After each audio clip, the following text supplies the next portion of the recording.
Assalamualaikum warahmatullahi wabarakatuh. Bismillahirrahmanirrahim. Tabarakalladzi nazzalal furqana ala 'abdihi liyakuna lil 'alamin nadhira. Allahumma shalli wa sallim ala sayyidina maulana Muhammadin wa ala alihi wa sahbihi asmain, nama ba'du. Ingkang sangat kula hormati keluarga besar Kiai Haji Bisri Sansuri sedanten mawon, mulai sing nyai sampai sing jabat nih, wonten Mas Boemin, wonten Mas Halim sedanten. Ingkang kula hormati Kiai Haji Anwar Mansur, Kiai Haji Miftahul Ahyar sedanten, Pak Marzuki. Saya ini senang sekali karena kebagian kedua setelah Lek Koyum. Jadi saya perlu cerita kenapa beliau tadi manggil saya ponaan. Jadi mbah saya kandung itu namanya Fatimah. Fatimah itu punya ibu Sofia. Sofia itu punya adik Badiah yang melahirkan Mbah Sahal.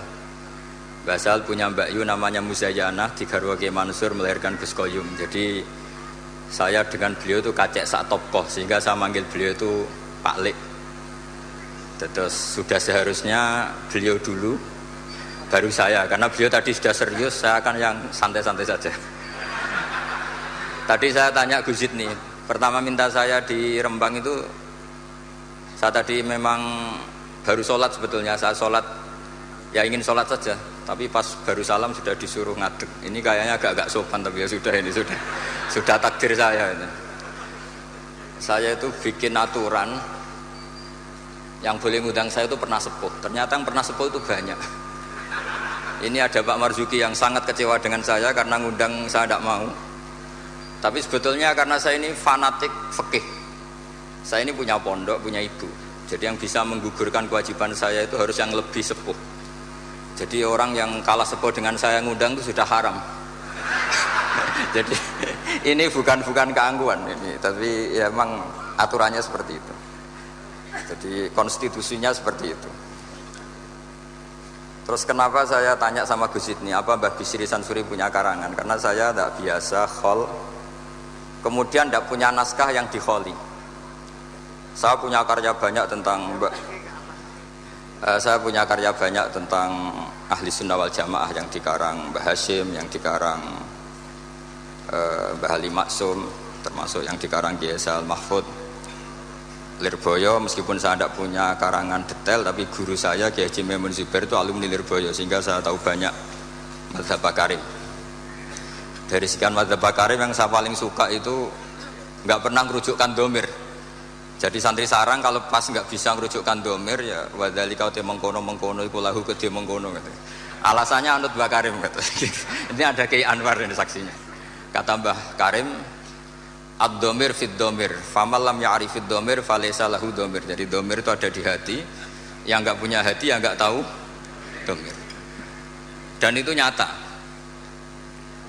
ketika ada perdebatan dua tokoh top yang sama-sama ahli nahwu, berdebat manil afdolu, siapa yang paling utama antara Ali dan Abi Bakar.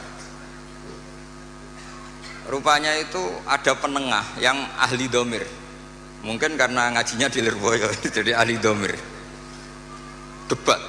Yang satu bilang Abu Bakar, karena mertuanya Rasulullah dan sohibu fil ghor. Yang satu bilang Ali, karena Ali itu fadilnya kita tahu, beliau termasuk orang yang kata Nabi, besok royah ini, bendera ini akan dibawa rojulan, atau saya kasihkan rojulan sing yuhibbuhu wa rasuluh, atau yuhibbullaha wa rasulah wa yuhibbuhu wa rasuluh. Ketika berdebat tentang sekian manakibnya Abu Bakar dan Sayyidina Ali, ada penengah yang ngendikannya begini, pokoknya yang paling afdal itu mangkanat bintuhu tahtahu. Kalimatnya gitu toh, mangkanat bintuhu tahtahu. Itu semuanya terus clear, seneng semua. Karena kalau orang yang mentakdim Abu Bakar ala aliyin, kalau maknanya gini, yang paling afdol adalah maniku wong kanat kang ono sapa bintuhu, anak wedo iman iku tahtahu ono ing kekuasaan Nabi. Orang yang punya putri, yang putrinya itu di bawah Nabi. Artinya siapa? Abu Bakar. Yang pro Sayyidina Ali juga senyum-senyum seneng. Karena kalau dia maknani gini, maniku wong kanat kang ono sapa bintuhu putrine Nabi, iku tahtahu ono ing ngisore maniku. Itu siapa? Sayyidina Ali. Jadi domir mengkono-mengkono itu cespon gitu. Itu sekali dimaknani itu masalah itu. Jadi maka berbahagialah santri yang enggak pinter. Karena ternyata enggak pinter itu ada padanannya yang orang pinter, yaitu Mbak Karim. Bedanya Mbak Karim enggak merujui karena pinter, kalau kita karena enggak pinter. Tapi insya Allah mantas sababi komen fawa minhum ya. Jadi kalau enggak bisa alim ya mirip-mirip orang alim gitu. Saya ini pemerhati tafsir ya. Itu memang sampai sekarang itu problem saya ini domir. Saya nggak pernah niat kalau akan ngomong ini karena nggak ada naskahnya Mbah Bisri. Ini tantangan untuk anak cucunya. Padahal beliau-beliau itu pasti punya naskah. Ini PR yang harus diselesaikan. Nggak mungkin lah seorang ulama nggak punya tulisan itu nggak mungkin. Karena ulama itu meskipun nggak niat ngarang itu pasti banyak tulisannya.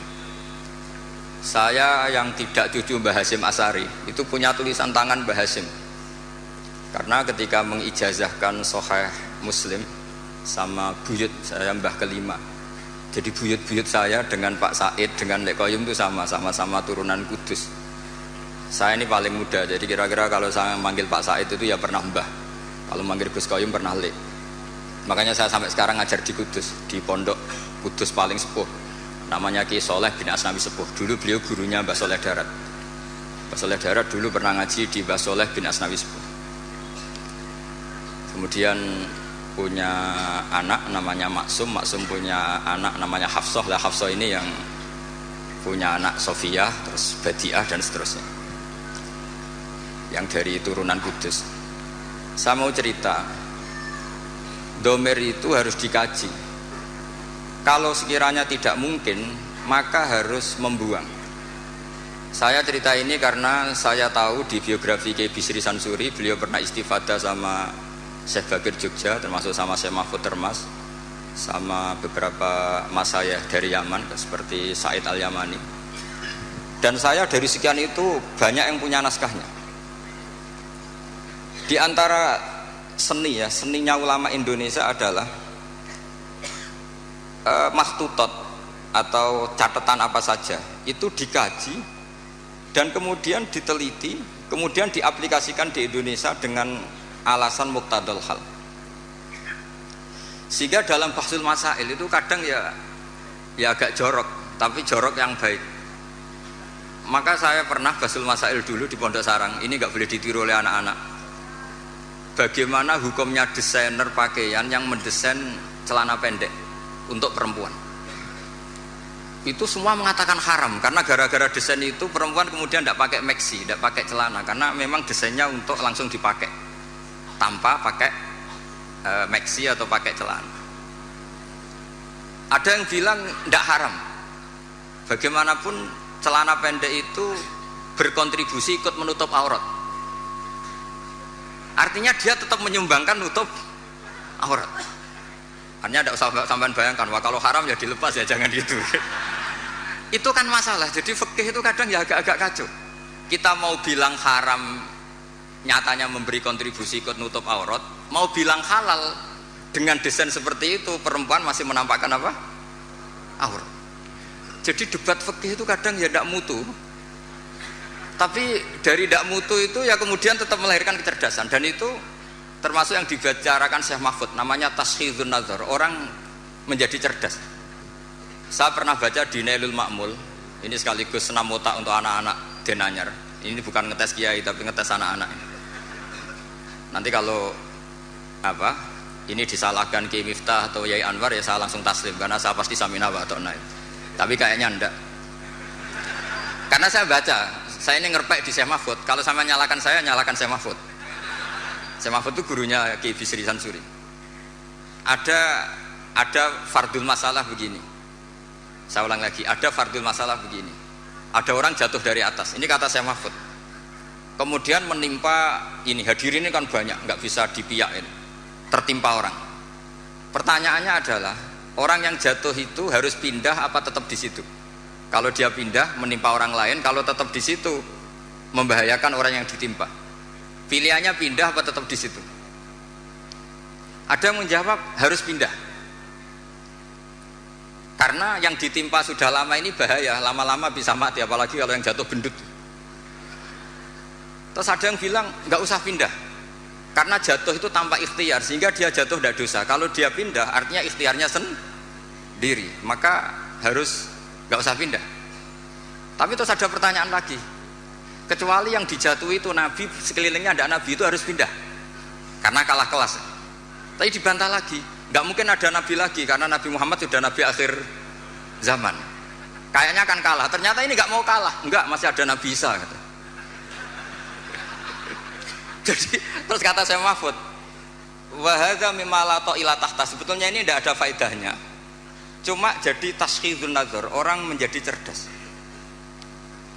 Nah kemudian turunan dari ilmu itu adalah misalnya nyuwun sewu, politik itu kotor misalnya, tapi punya otoritas. Kalau melihat kotor itu kiai atau cucu kiai nggak boleh ikut politik.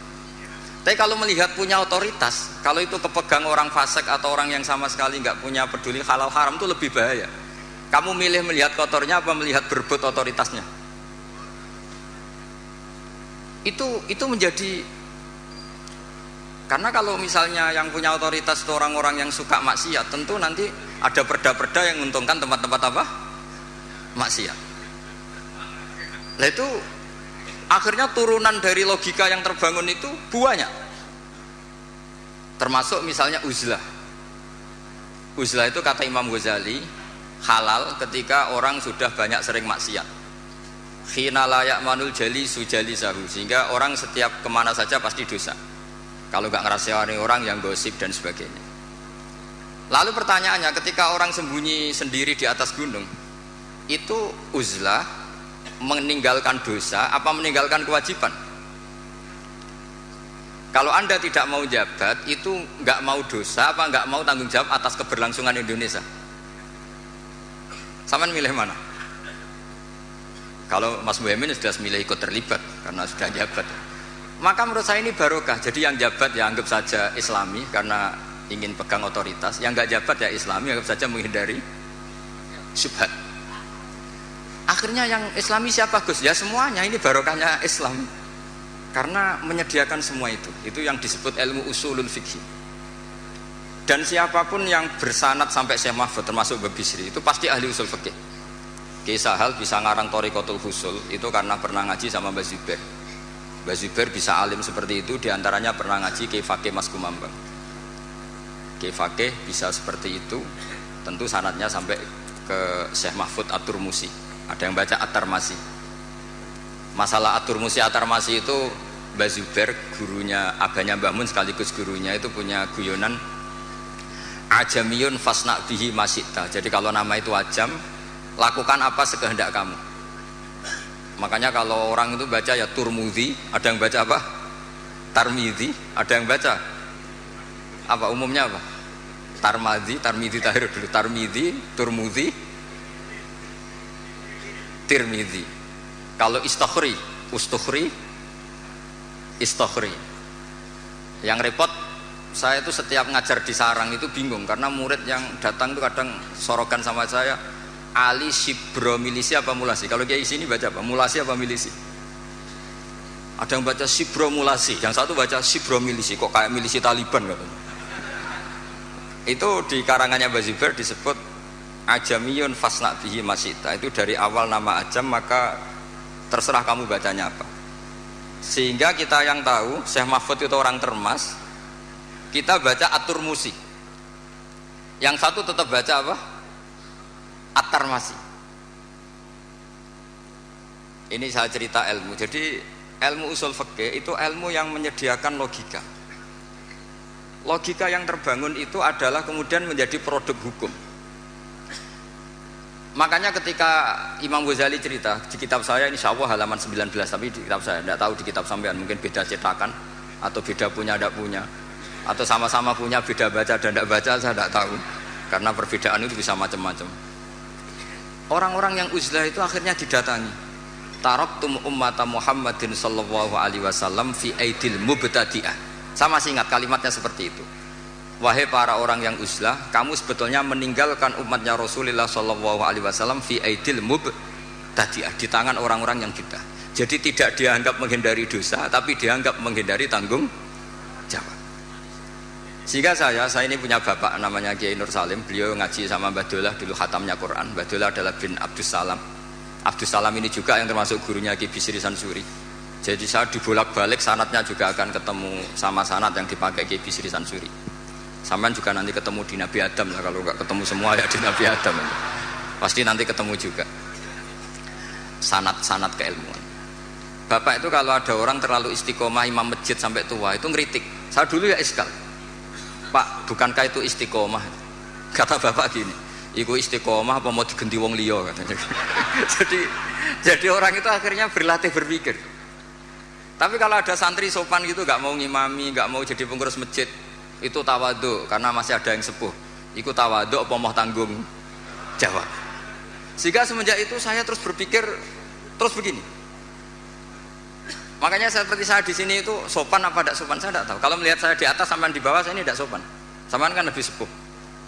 Tapi melihat ini diperintah, itu orang paling sopan saya sekarang. Karena saya itu paling kecewa sebenarnya diatur-atur itu. Saya masyhur mengatakan Kiai diatur itu dosa, tapi kali ini saya diatur. Tapi saya samina wa ta'na saking sopan saya. Jadi kalau melihat itu Gus Ba itu sopan enggak? Ya enggak sopan. Wong banyak yang sepuh di bawah kok di atas. Ya sopan wong nurut. Diatur sama Gus Salam yang nurut. Padahal sepuh saya Gus Salam. Jadi maka mau tidak mau harus ada madhab. Yaitu akhirnya Mbah Hasyim memutuskan yang kita pakai adalah al-madhahibul arba. Nah ketika ada madhab itu sudut pandangnya itu pasti beda-beda. Memang saya akan ngomong fikih malam ini. Misalnya begini, kalau ada ayam jago ditabrak truk kejet-kejet, itu umumnya orang disembelih apa enggak? Padahal dibiarkan pun pasti mati. Umumnya disembelih apa enggak?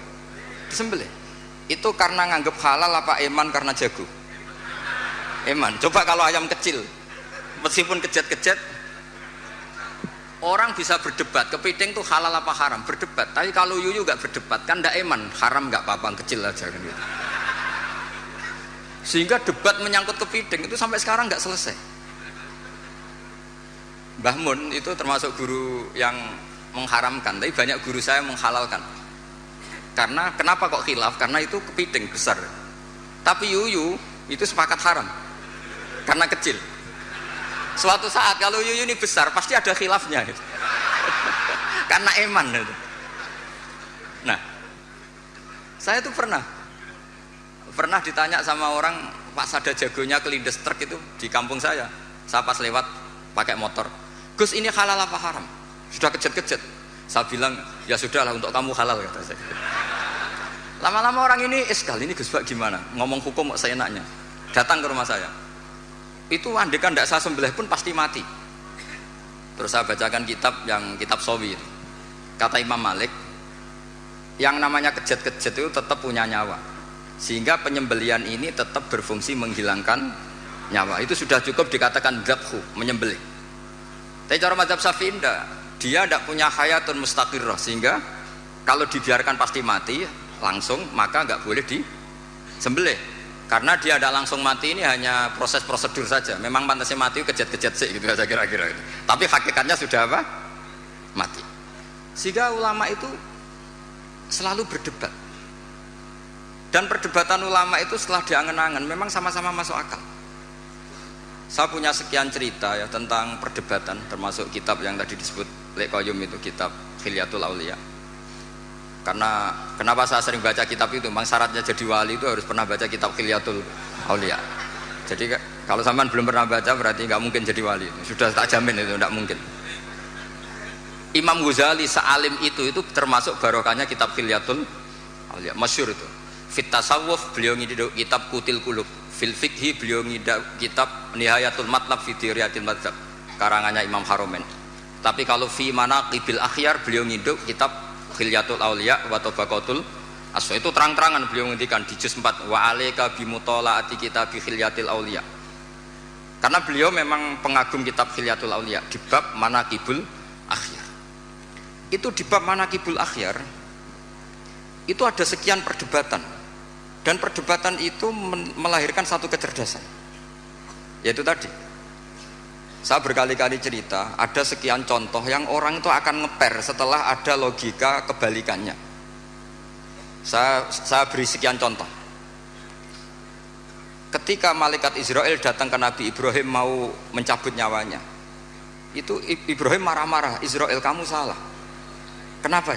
Saya ini kekasih Allah, ana Khalilur Rahman, saya ini kekasih Allah.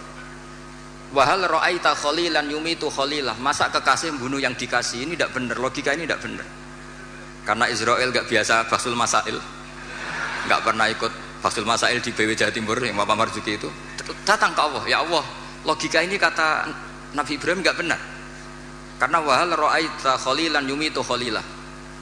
Terus sama Allah diajarin, ya sudah bilang ke Ibrahim gini, wahal ra'aita khalilan yakrahu ayal khalilah. Masa orang yang dicintai kemudian tidak siap ketemu yang dicintai? Datang lagi Israel, wahal ra'aita khalilan yakrahu ayal khalilah. Oh ya ya, nggak apa-apa, mati nggak apa-apa katanya. Jadi dibalik langsung rubah. Dulu pernah ada jagongan ulama mau menganggap cengkeh itu pewangi.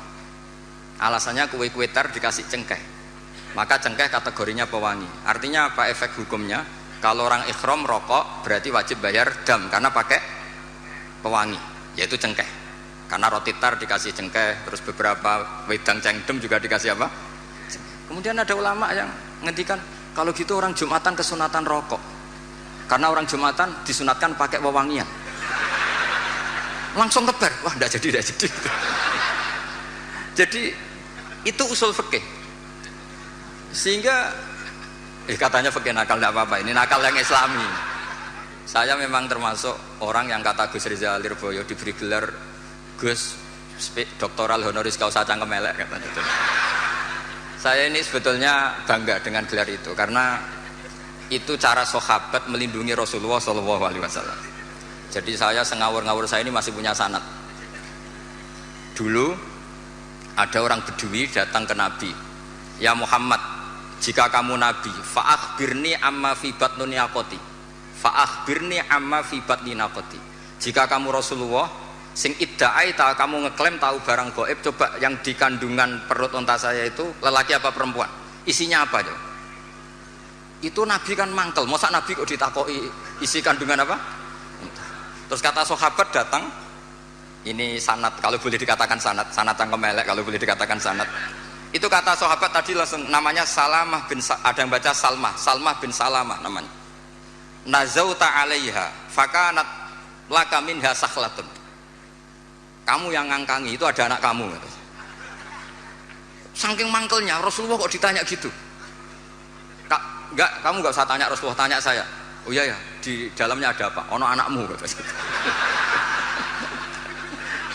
Karena dia begitu saking mangkelnya, masa Rasulullah kok ditanya, idza kunta Rasulullah fa akhbirni amma fi batni naqati.